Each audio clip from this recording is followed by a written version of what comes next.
Olá, Miro, como você tá? Tudo bem por aí? Tudo bem, Thalita? E você, tranquilinha? Na medida do Tudo possível? certo também. Na medida do possível, nessa resistência de sempre, né? Passando um sufoco a cada pesquisa que sai, e eu queria começar conversando com você sobre isso. Aliás, eu dei duas, né? Eu dei a Quest e a XP e PESP, mas agora há pouco também, no final da manhã, saiu a Poder Data. Deixa eu já pegar os principais números. É o seguinte, coloca aqui na tela para a gente, Gui, por favor.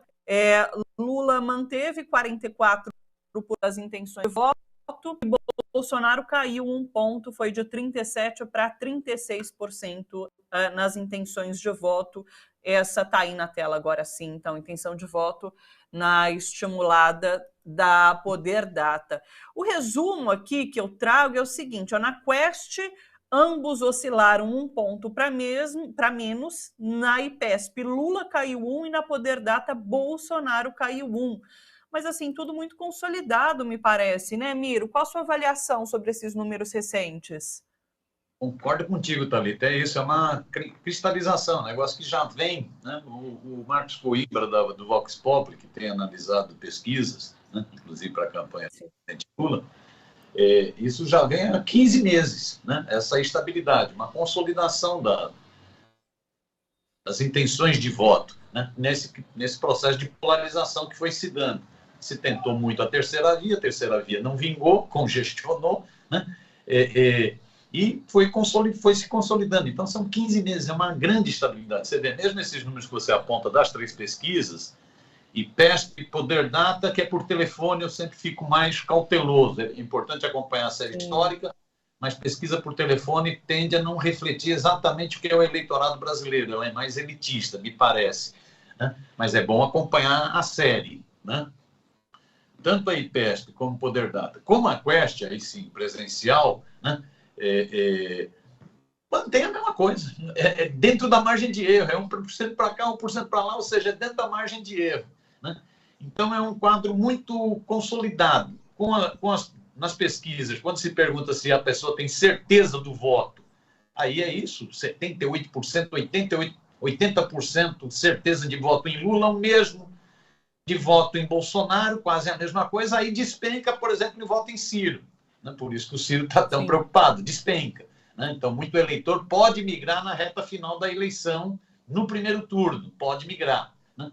Então, muito consolidado, como você disse, uma grande estabilidade. O que me chamou a atenção, aí sim, aí tem os contextos das pesquisas. É que essa pesquisa já é feita depois que o Auxílio Brasil foi pago. Depois que o Vale Gás foi dado, depois do Vale Taxista, depois do Vale Caminhoneiro, desse monte de vale, né, de um governo que não vale nada, né, e eles estavam apostando todas as fichas nisso, de que essas medidas, que têm cunho visivelmente eleitoreiro, por estelionato eleitoral, é até dezembro, né, que é demagogia, porque sabe-se que esses caras, né, o Bolsonaro é a expressão disso, é a cara disso, né, nunca tiveram preocupação nenhuma social, não tem empatia nenhuma com o povo. Né, então, eles achavam que essas medidas, essas bondades, teriam um grande impacto. E aí chama atenção. Aí a pesquisa chama. Então você vê, manteve o número, mas tem uma diferença de contexto, mudou a conjuntura. Né? Eles investiram muito pesado nessas bondades demagógicas, eleitoreiras, estelionato, né? E elas não convenceram o eleitor. As três pesquisas não pegam isso. Ou seja, o eleitor está desconfiado do Bolsonaro, o eleitor sabe que isso é um picareta, sabe que isso é um demagogo, sabe que isso é pura razão eleitoreira. Né? Então o eleitor está desconfiado, além do que o eleitor está sentindo o impacto do desastre na economia. A inflação lá em cima, né? A carne que sumiu, está sentindo. Então, isso me chama a atenção nas pesquisas, né? Porque eles apostavam todas as fichas na possibilidade, com essas bondades, e aí o Centrão que falava, essas bondades vão salvar o Bolsonaro. Até agora, não salvaram. Lógico que ainda tem tempo, mas elas agora, essas pesquisas, elas já pegam um certo tempo. Esse dinheiro já foi usado. Já foi usado. Esses bilhões já foram usados. Então, isso é uma coisa. Outra coisa que chama atenção também é que é pós-programa eleitoral de rádio e televisão, propaganda eleitoral de rádio e televisão. Que era em outra coisa que eles apostaram muito. Você vê, Bolsonaro, que se dizia um homem da não política, que se elegeu sem televisão, que não é verdade. Né? Em 18 ele teve muita televisão, principalmente a partir da facada. Ele virou um ser televisivo e ainda pôde fugir de debate, para não ficar xingando jornalista. Né? Agora, eles apostaram muito em ter televisão. Né? Por isso que é uma coligação. Eles fizeram uma coligação, eles conseguiram um tempo razoável de televisão. E eles apostavam também todas as fichas de que o horário eleitoral gratuito, que não tem nada de gratuito, é isenção de impostos, que o horário eleitoral, né, salvaria o Bolsonaro, aumentaria a rejeição do Lula e salvaria e subiria o Bolsonaro. Ou seja, esses dois movimentos, que eram fichas que eles estavam apostando, jogando, até agora não deram resultado. Isso para o Bolsonaro é péssimo, porque quanto mais se aproxima a eleição, se ele não consegue produzir grandes abalos, grandes mudanças, né, reduzir muito a diferença, se ele não consegue fazer isso, quanto mais aproxima o final do jogo, ele dança. Ele pode dançar. Então, eu acho que a pesquisa é isso, é como você diz, é uma estabilidade. Você vê, são dados impressionantes, né? Essa da Quest, que eu confio um pouco mais, confio nesse sentido, pelo fato de ser, né, presencial, né? Essa da Quest, você vê o impacto dessas bondades. No eleitorado, se a diferença é de 12 pontos no eleitorado geral, quando vai no eleitorado de baixa renda, que é exatamente quem estaria recebendo esses benefícios, a diferença é Lula 52, Bolsonaro 25. Olha a diferença. Olha a diferença. Ou seja, até agora não quer dizer que não vá ter impacto. Né? Talvez o impacto, inclusive, seja segurar uma queda mais brusca do Bolsonaro. Né? Garantir segundo turno. Talvez seja esse o impacto. Né? Mas até agora, no sentido de uma explosão de Bolsonaro, não explodiu nada no Bolsonaro, né? E ter tempo de televisão e propaganda eleitoral gratuita também não afetou muito.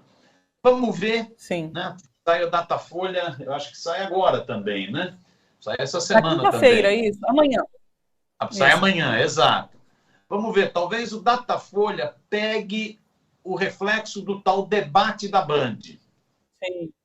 E teve muita conversa sobre esse debate da Band. A impressão que eu tenho do debate da Band é que o grande derrotado, e aí tanto a Datafolha quanto a Quest, que acompanharam redes, constataram, o grande derrotado foi Bolsonaro. O grande derrotado, principalmente naquela cena absurda, misógina, criminosa dele com relação a jornalista. Ali ele foi o grande derrotado.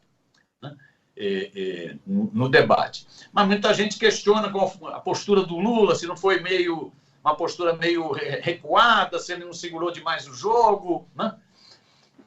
Vamos ver, talvez o Datafolha já pegue um pouco do que foi esse debate. A impressão que eu tenho é que se chamuscou alguém, chamuscou o Bolsonaro. Vamos conferir, amanhã a gente vai saber em termos de pesquisa. Agora, a pesquisa vai gerar emoção daqui até a eleição. É adrenalina pura, né? Adrenalina pura, vamos segurar as emoções.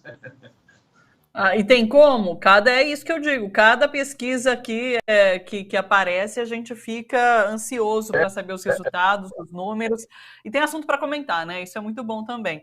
Agora, você sabe que em relação a essa estratégia de Lula, né, que você cita ali no debate, eu acabei de ver que Mônica Bergamo disse que a campanha está pensando em mudar, de fato, os rumos, né? E passar, talvez, a atacar mais Bolsonaro na propaganda eleitoral, inclusive, coisa que não vinha fazendo até agora. Eu acredito que por conta das críticas que ouviu em relação ao debate, né? Porque a Lula e a campanha foram criticados por conta disso, né? A gente queria ter visto ali, talvez, um embate, acabou não vendo isso.